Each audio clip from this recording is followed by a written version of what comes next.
ফুংফাং নিউজলৈ আপোনালোকক স্বাগতম জনাইছোঁ। আমি কৈ আছোঁ আজি অসমৰ ভিতৰত সকলোতকৈ কম নম্বৰ ৰখা ল'ৰাজনৰ। আমি তেওঁৰ বৰ্তমান এতিয়ালৈকে তেওঁৰ বাৰাণ্ডাতে উঠি আছোঁ। আমি গৈ তেওঁক সোধোঁ তেওঁৰ অভিজ্ঞতাটো কি। আহক আমি তাৰ ওচৰত গৈ আমি তাৰ প্ৰতিবেদন জানিবলৈ চেষ্টা কৰোঁ। হেল্ল', কোনোবা আছেনে?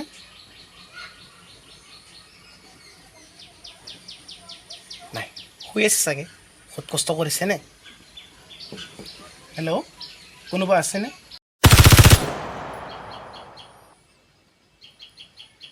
কোন বে একো অসমত ডিষ্টাৰ্ব।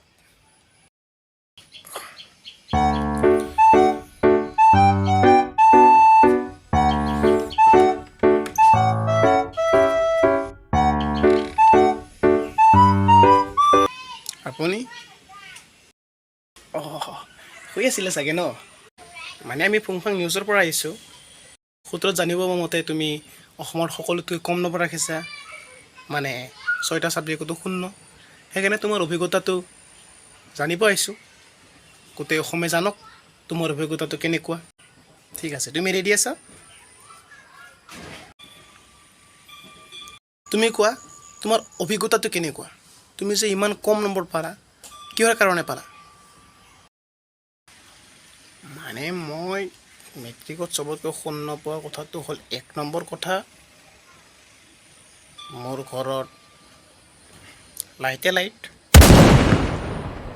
আৰু 2 নম্বৰ মোৰ গাৰ্লফ্ৰেণ্ডৰ ইমান মেকআপ লোৱা নাছিল যে মই গাৰ্লফ্ৰেণ্ডৰ মেকআপৰ পোহৰত পৰিম।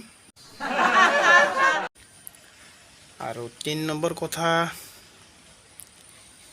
আমাৰ গাঁওখনত জোনাকী পৰুৱা নাই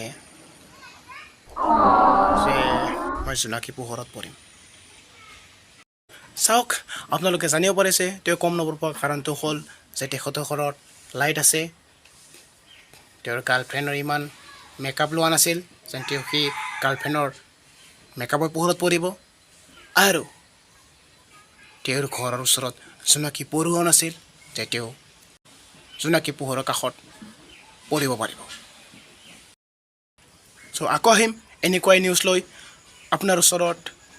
আমাৰ লগত লাগি থাকিব ফাং ফাং নিউজ।